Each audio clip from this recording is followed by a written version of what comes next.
छत्तीसगढ़ में private university private level पर यानी कि प्राइवेट स्तर पर अगर आप परीक्षा देना चाहते हैं विश्वविद्यालय की, चाहे वो बीए का हो या फिर पोस्ट ग्रेजुएशन का, तो उसके लिए एक बहुत महत्वपूर्ण खबर निकल कर आई है। जैसा कि आप जानते हैं कि एनईपी के अंडर इस बार बहुत कुछ चेंजेस आए हैं एग्ज़ाम पॉलिसीज़ को लेकर के।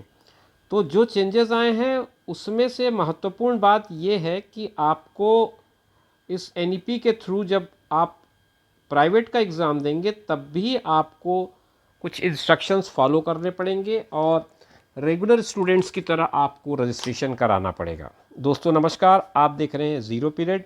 स्क्रीन देखकर आप समझ ही गए होंगे, स्वाध्यायी विद्यार्थियों के लिए प्रस्तावित अकादमिक कैलेंडर 2024 का ये नोटिफिकेशन है। उच्च शिक्षा विभाग छत्तीसगढ़ शासन की तरफ से ये जानकारी दी गई है पहले सेमेस्टर के लिए। जैसा कि आप पहले क्या होता था कि हम जब प्राइवेट फॉर्म भरते थे तो नवंबर दिसंबर के महीने में जा कर के हमारा फॉर्म का डेट आता था और हम एक फॉर्म भर देते थे और उसके बाद सीधे एग्ज़ाम देने चले जाते थे। अब वो स्थिति में परिवर्तन आया है इस साल से, शायद ये सेमेस्टर वाइज होना है, मतलब साल में 2 बार ये परीक्षाएं होंगी। तो एक अगर आप पोस्ट ग्रेजुएशन में जा रहे हैं तो आपको साल में 2 सेमेस्टर करने होंगे प्रीवियस के, फिर 2 सेमेस्टर नेक्स्ट ईयर फाइनल के। तो इस तरह से 4 सेमेस्टर में आपका पोस्ट ग्रेजुएशन हो पाएगा। और अगर आप बीए कर रहे हैं या बीएससी कर रहे हैं या बीकॉम कर रहे हैं, प्राइवेट लेवल की बात कर रहा हूँ मैं, रेगुलर की तो सारी जानकारी आपने ले ही ली होगी। प्राइवेट की जो बात कर रहा हूँ मैं वो ये होगा कि हर साल 2 सेमेस्टर के एग्ज़ाम होंगे, तो साल में आपको 2 बार एग्ज़ाम देने पड़ेंगे। तो ये जो सूचना जारी की गई है ये पहले सेमेस्टर की है, फर्स्ट सेमेस्टर की इन्फॉर्मेशन है, डेडलाइन है। तो इस टाइमलाइन को थोड़ा सा समझना आपके लिए ज़रूरी है। मैं फिर से आपको याद दिला दूं, ये प्राइवेट स्टूडेंट्स के लिए है, रेगुलर स्टूडेंट्स का इसमें कोई लेना देना नहीं है। वो स्टूडेंट जो स्वाध्यायी रूप में प्राइवेट रूप में, चाहे वो बीए कर रहे हो, बीएससी कर रहे हो, बीकॉम कर रहे हो, और जहाँ तक मेरी जानकारी है ये नियम पोस्ट ग्रेजुएशन के लिए भी लागू कर दिए गए हैं। अभी तक इस कैलेंडर के हिसाब से ऐसा इसमें लिखा नहीं है कि कोई ये ग्रेजुएशन के लिए है या पोस्ट ग्रेजुएशन के लिए, बट जितनी मेरी जानकारी मैं उसके हिसाब से आपको बता पा रहा हूँ कि ये दोनों लेवल पर आपको इस तरह से डेडलाइन के साथ जाना पड़ेगा और आपको रजिस्ट्रेशन कराना होगा, पहला काम। तो सबसे पहला काम है विश्वविद्यालय में स्वाध्यायी विद्यार्थियों का पंजीयन। तो सबसे पहले आपका रजिस्ट्रेशन होगा, पंजीयन होगा। पंजीयन के लिए तिथि निर्धारित कर दी गई है आज से, यानी कि 1 अक्टूबर से लेकर के 20 अक्टूबर तक आप अपना पंजीयन करा पाएंगे। 1 से 20 अक्टूबर के बीच निजी परीक्षार्थी के रूप में, स्वाध्यायी परीक्षार्थी के रूप में आप पंजीयन करेंगे। फिर उसके बाद संबंधित महाविद्यालय जहां आपने पंजीयन कराया है वो आप उसके अंडर जितने कॉलेजेस, जितने स्टूडेंट ने रजिस्ट्रेशन कराया है उन सारे स्टूडेंट्स की एक लिस्ट बनाएगा और वो 21 तारीख को यूनिवर्सिटी को, संबंधित महाविद्यालय को स्वाध्यायी विद्यार्थियों की सूची प्रेषण करने का निर्धारण किया गया है। मतलब ये डेट लिस्ट बन जाएगी 21 तारीख को। इसके बाद संबंधित महाविद्यालय के द्वारा संकायवार या विषयवार स्वाध्यायी विद्यार्थियों का व्हाट्सएप ग्रुप तैयार करना। अब चूंकि आजकल संचार के लिए सबसे आसान माध्यम व्हाट्सएप हो गया है, तो जो विद्यार्थी जिस कॉलेज में रजिस्ट्रेशन कराएंगे वहाँ पर एक व्हाट्सएप ग्रुप उनका बनेगा और ये 21 तारीख की डेट पे व्हाट्सएप ग्रुप बनाने के लिए कहा जा रहा है। और इसके लिए व्हाट्सएप ग्रुप का एडमिन जो है वो संबंधित संकाय या विषय का शिक्षक होगा।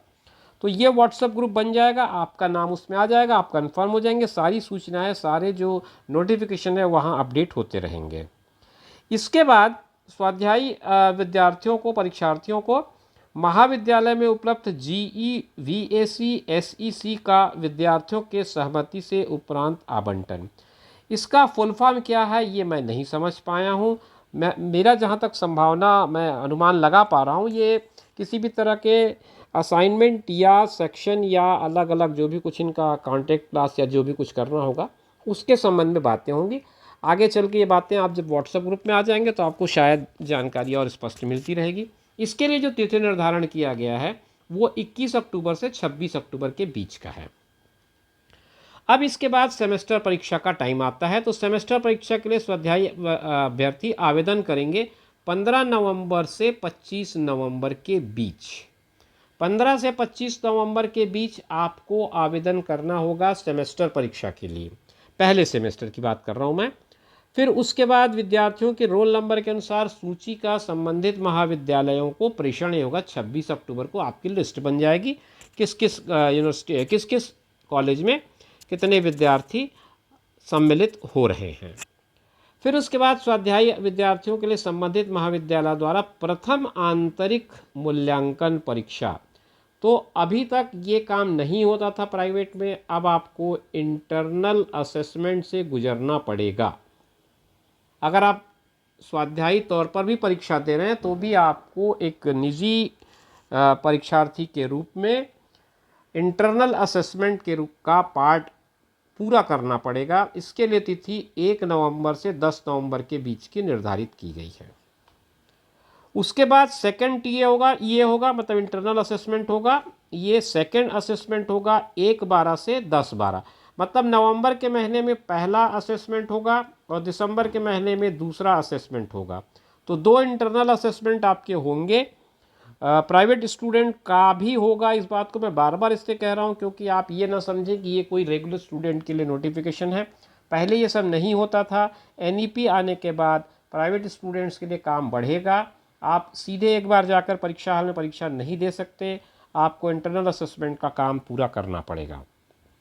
फिर उसके बाद स्वाध्यायी विद्यार्थियों के लिए संबंधित महाविद्यालय द्वारा असाइनमेंट जमा करने की तिथि। आपको एक असाइनमेंट दिया जाएगा। इस असाइनमेंट को 15/12 से 25/12 के बीच कॉलेज में जमा करना पड़ेगा। 10 दिन का समय इसके लिए दिया जा रहा है। ये भी दिसंबर के महीने का ही डेडलाइन है। तो आपको अपना असाइनमेंट सबमिट कर देना पड़ेगा 25 दिसंबर से पहले।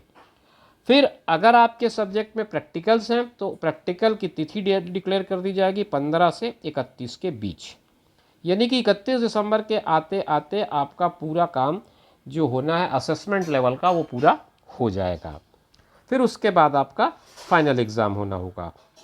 तो ये जो बातें थी पूरी की पूरी टाइमलाइन मैंने बता दी। इसमें कुछ नोट लिखे हुए हैं। स्वाध्यायी विद्यार्थियों के लिए पंजीयन विश्वविद्यालय के पोर्टल पर करने के पश्चात महाविद्यालय में फॉर्म जमा करना अनिवार्य है ताकि अन्य गतिविधियों में पंजीकृत रहें। तो स्वाध्यायी विद्यार्थियों के लिए पंजीयन करना है विश्वविद्यालय के पोर्टल पर, ये तो बिल्कुल ज़रूरी है। पहले भी हम करते थे, लेकिन फॉर्म हम जाकर जमा नहीं करते थे, अब वो जमा करना है। और ये जो पूरा आपको मैंने डेट शीट बताया है, टाइमलाइन बताया, उसको आपको फॉलो करना है। तिथि का विशेष ध्यान रखें, ये लिखा हुआ है। अब ये इतना पॉइंट आउट इसलिए किया गया क्योंकि इस साल काफ़ी लेट हो गया काम में।